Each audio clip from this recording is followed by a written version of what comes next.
ഇത് ഈ സാമ്പത്തിക അന്ധവിശ്വാസങ്ങൾ എന്ന് പറയുന്നത് ഒരു സാധാരണ മത അന്ധവിശ്വാസങ്ങളെക്കാൾ കൂടുതൽ പ്രഹരശേഷിയുള്ളവയാണ്. ഒരു സമൂഹത്തെ തന്നെ നമ്മുടെ കേരളത്തിന്റെ ഇന്നത്തെ അവസ്ഥയ്ക്കൊക്കെ ഒരു കാരണം എന്ന് പറഞ്ഞു കഴിഞ്ഞാൽ സാമ്പത്തികമായ അന്ധവിശ്വാസങ്ങൾ. That basically comes from Marxism. Actually they have no idea about how does an economy function.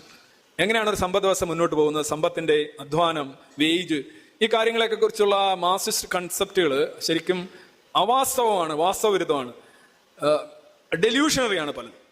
അതാണ് നമുക്ക് അവർ തിരുത്തുന്നത് കൊണ്ട് മാത്രമായില്ല, അവർ എത്ര പെട്ടെന്ന് തിരുത്തുന്നു എന്നുള്ളതിലാണ് കേരളത്തിന്റെ ഭാവി. They are changing, of course they are changing.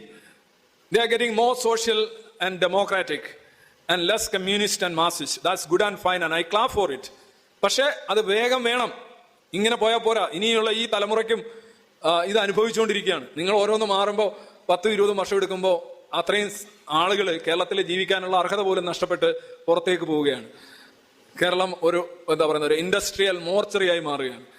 സംരംഭകരുടെ ഒരു മോർച്ചറിയായി മാറുകയാണ്. ഇത് വളരെ ദുഃഖകരമായ കാര്യമാണ്.